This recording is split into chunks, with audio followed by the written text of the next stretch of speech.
आज हम लोग इस वीडियो के माध्यम से पूजन की विधियों के बारे में जानेंगे। पूजन की बहुत सारी विधियां हैं। कुछ ऐसी हैं जिसमें कम लागत में और कम टाइम में भी भगवान की पूजा की जा सकती है। कुछ ऐसी विधियां हैं जिसमें लागत भी है और टाइम भी लगेगा। कुछ ऐसी विधियां हैं जिसमें कोई भी खर्चा नहीं है, फिर भी भगवान की पूजा की जा सकती है। आज उन्हीं उपचार के बारे में हम लोग पढ़ेंगे, जैसे त्रयोपचार है, पंचोपचार है, षोडशोपचार आदि जितने उपचार, मानसोपचार या राजोपचार, इनके बारे में विधिवत जानकारी लेंगे इस वीडियो के माध्यम से कि उनको कैसे किया जाता है, उनमें क्या क्या सामग्रियां लगती हैं, उसके बारे में आज हम लोग विस्तार से जानेंगे। तो आइए शुरू करते हैं। अथ पूजनोपचारा, पूजन में प्रयोग की जाने वाली क्रिया विधि को पूजन उपचार कहते हैं। यानी पूजन करने में जो क्रियाएं प्रयोग में लाई जाती हैं उन्हीं को हम उपचार कहते हैं। सबसे पहली है त्रयोपचार। गंधाक्षत पुष्पाणि त्रयो दत्वा समर्चयेत्, जिसमें गंध, अक्षत और पुष्प लेकर के, यानी हल्दी ले लें, चावल ले लें और फूल ले लें और देवताओं की पूजा कर लें, इसको त्रयोपचार कहते हैं। इसको बहुत आसानी से और कम टाइम में किया जा सकता है। और विशेष करके जब यज्ञों में पूजा होती है, तो जैसे पृथ्वी पूजन है या वरुण पूजन है, ये सब जो है जल की जो पूजा करते हैं, कर्म पात्र, इनमें जो है तो यही उपचार का प्रयोग किया जाता है, क्योंकि सभी देवताओं का षोडशोपचार से पूजन करना संभव नहीं होता है। तो कुछ देवताओं का पूजन जो है तो त्रयोपचार से किया जाता है। अगला देखें, ये है पंचोपचार, यानी 5 सामग्री से देवताओं की पूजा करना। गंध पुष्पे धूप दीपौ नैवेद्यः पंचते क्रमात्, यानी गंध, पुष्प, धूप, दीप तथा नैवेद्य। नैवेद्य यानी भोग, मीठा आदि कुछ लगा करके नैवेद्य लगाएं।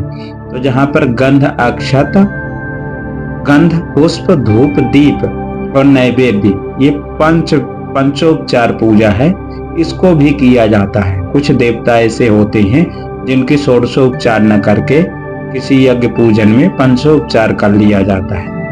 इस विधि से भी पूजन कर सकते हैं। और अपने घर में भी धूप, दीप, नैवेद्य, आरती कहते हैं, तो यही गंध, पुष्प, माला ये अर्पित करके धूप, दीप, नैवेद्य लगा करके घर की पूजा भी इस तरीके से की जा सकती है। घर में जो देवता रहते हैं उनकी भी पूजा कर सकते हैं। अगला देखें, दशोपचार।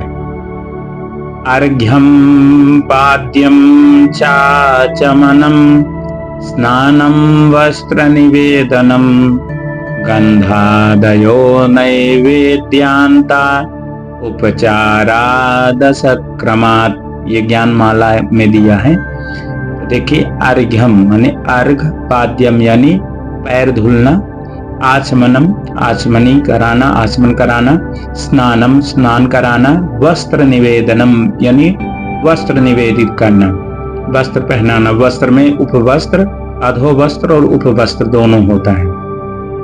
इसके बाद गंधादयो, गंध आदि। तो गंध आदि में क्या क्या आएगा? तो गंध, अक्षत, पुष्प, धूप, दीप, ये गंध आदि में हो जाएंगे। नैवेद्यांता और नैवेद्य, नैवेद्य में भोग लगाना, यानी कुछ मीठा का भोग लगा करके, ये 10 क्रमात् जो है, दशक्रमात् यानी दशोपचार है। इस विधि से भी भगवान की पूजा की जा सकती है और करते भी हैं। इस उपचार में भगवान की पूजा करते हैं। ये अगला देखें, षोडशोपचार। ये सबसे ज्यादा पूजन इसी से की जाती है, षोडशोपचार से। ये एक तरह से सामान्य पूजन है, जो भी पंडित जी लोग पूजन कराते हैं तो इसी विधि से कराते हैं, षोडशोपचार से। इसमें क्या है, किसी देवता का पहले आवाहन करना, आवाहनासने पाद्या अर्घमाचमनीयकम स्नानम वस्त्रोपवीतम च गंधे माल्यानि अनुक्रमात् धूपं दीपं च नैवेद्यं ताम्बूलं च प्रदक्षिणा पुष्पाञ्जलि जलिः इति प्रोक्ता उपचारास्तु षोडशा फलेन सफलावाप्तिः सांगता दक्षिणा अर्पणात्।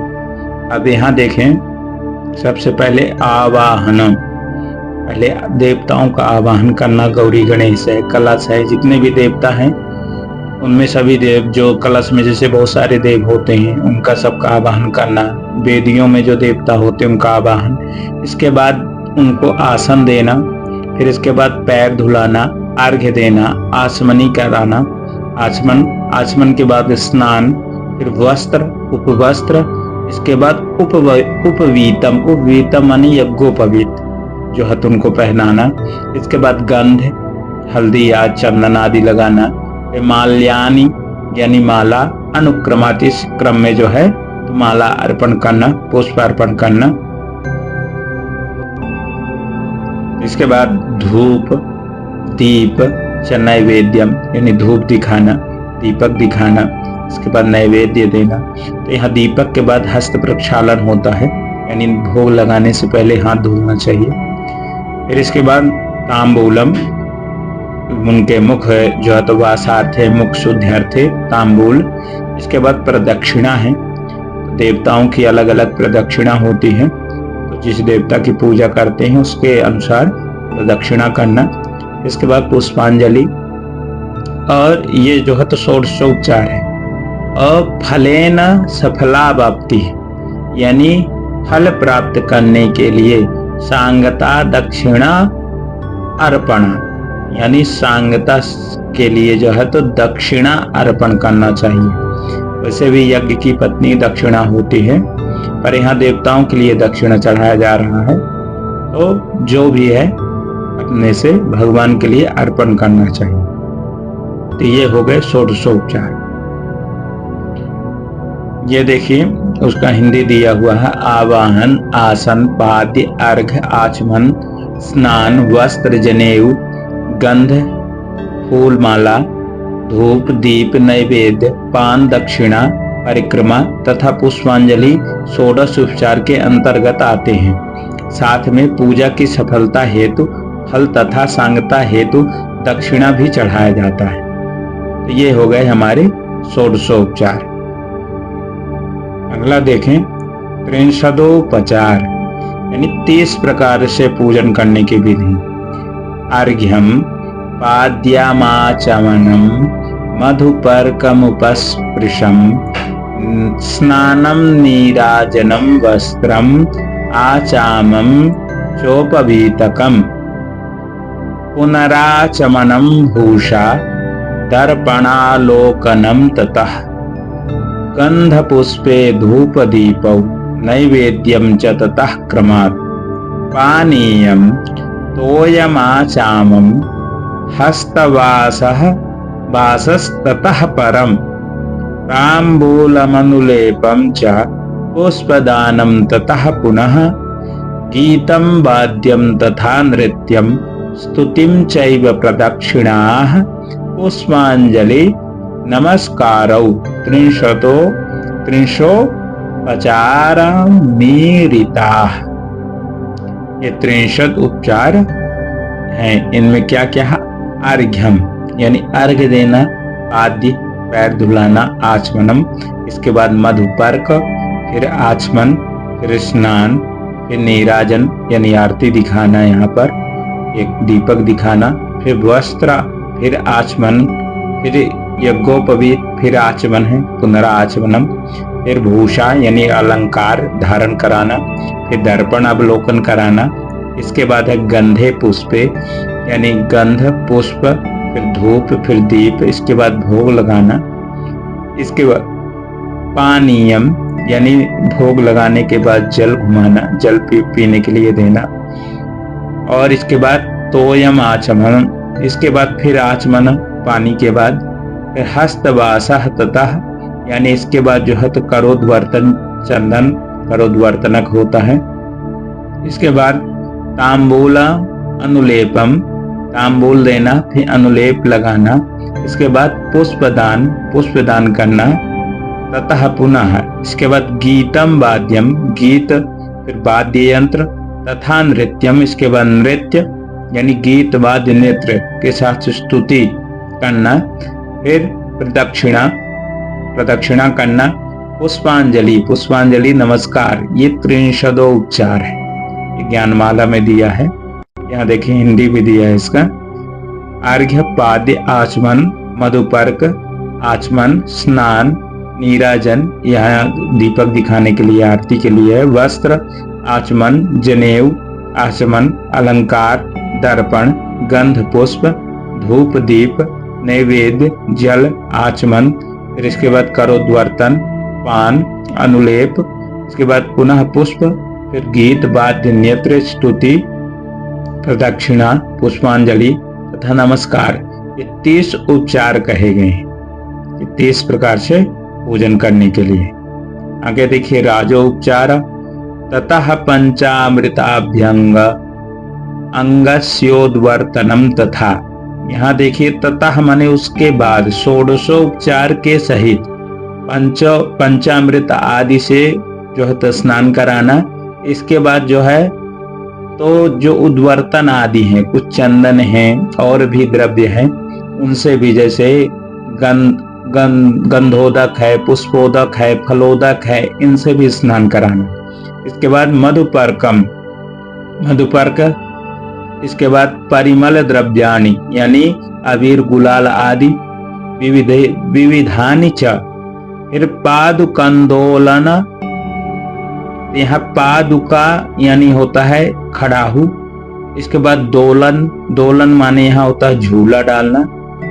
आदर्शम व्यजनम यानी झूला के बाद जो है तो व्यजन, पंखा। छत्र, छत्र होना चाहिए। चामर, जो चामर चलाते हैं वो। वाद्यार्थी यानी यहाँ पर ये जो है तो राजोपचार है, पूरा राजसी ठाट बाट से जो है तो भगवान की पूजा करना। वाद्यार्थिक्यम, वाद्य आरती, नृत्य गीत, फिर शैया, शयन भी कराना। ये राजोपचार का ही राजोपचार में आता है। यहाँ देखिए हिंदी दिया है, अर्थात षोडशोपचार पूजा के सहित पंचामृतादि से स्नान, चंदन आदि द्रव्यों से स्नान। फिर इसके बाद अंग सिंचन, चाहे आपके जो देवता ऐसे होते हैं जिनको स्नान नहीं कराया जा सकता तो उनको जो है अंग सिंचन कर दें। मधुपर्क, नाना परिमल द्रव्य, अबीर गुलाल, सुगंधित द्रव्यादि, पादुका, दोला, दोला यानी झूला है। व्यजन यानी पंखा। छत्र यानी ऊपर जो छत्र लगाते हैं। चामर, चामर जो चलाते हैं। वाद्य आरती, नृत्य गीत तथा सैया राजोपचार के अंतर्गत आते हैं। इतने जो है तो राजोपचार है। इसके बाद देखिए मानसोपचार, मन से जो है तो पूजन करना। तो पृथ्व्यात्मक गंध, आकाशात्मक पुष्प, वायुआत्मक धूप, तेजसात्मक दीप, अमृतात्मक नैवेद्य। यानी मन में जो है तो इन चीजों को चढ़ाना है। गंध, पुष्प, धूप, ये मानसिक पूजा होती है जिसमें कोई सामग्री नहीं लगती है और ये सबसे प्रधान पूजा मानी जाती है। कोई भी पूजन हम मन से करें, एकदम मन में भगवान को विराजित करके और मन से ये चीजों को अर्पित कर रहे हैं तो भगवान उसको भी स्वीकार कर लेते हैं। इस तरह गंध, पुष्प, धूप, दीप, नैवेद्य आदि जो है पुष्पांजलि मन से, देखिए यहाँ दिया है सर्वात्मक पुष्पांजलि को मन से, कल्पना मात्र से समर्पित करना ही मानसोपचार पूजा है तथा उक्त सभी उपचारों को मन से काल्पनिक समर्पण करते हुए देवता का ध्यान ही मानसोपचार पूजन है। यानी जितनी उपचार, त्रयोपचार, पंचोपचार, दसोपचार, षोडशोपचार जितने किए हैं सबको मानसिक रूप से हम पूजन कर सकते हैं। जितने भी उपचार हैं उनको हम मन में ही भगवान को अर्पित करके, मन से कोई सामग्री की जरूरत नहीं है, परंतु मन एकाग्र होना चाहिए। ऐसा ना हो कि बीच में मन भटकने लगे, देवताओं को मन में स्थापित किए, इसके बाद कोई मन में कोई और विचार चलने लगा तो देवता चले गए। तो ऐसा न हो, जब मन में विराजित किए तो इसके बाद उनको विधिवत उसे स्नान कराइए, फिर इसके बाद उनको जो है पुष्प अर्पित जो भी है जितना चीज है क्रम से आप करते रहिए। इसी को मानसिक पूजा कहते हैं। ये जो है सर्वश्रेष्ठ पूजा होती है।